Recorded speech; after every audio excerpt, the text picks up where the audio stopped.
Hi everyone, in front of me I've got Motorola Edge 60 and let me share with you how to change video resolution on this device.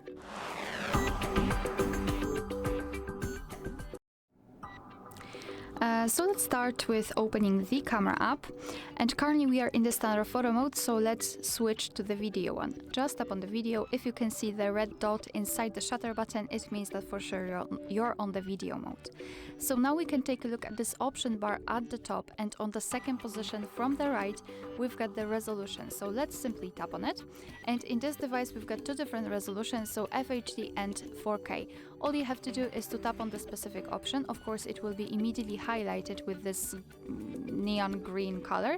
It will be also visible right here, so I can always check whether I've set 4K or the other option.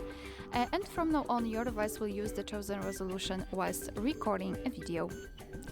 Alright, so that will be all. Thank you so much for watching. Please hit the subscribe button and leave the thumbs up.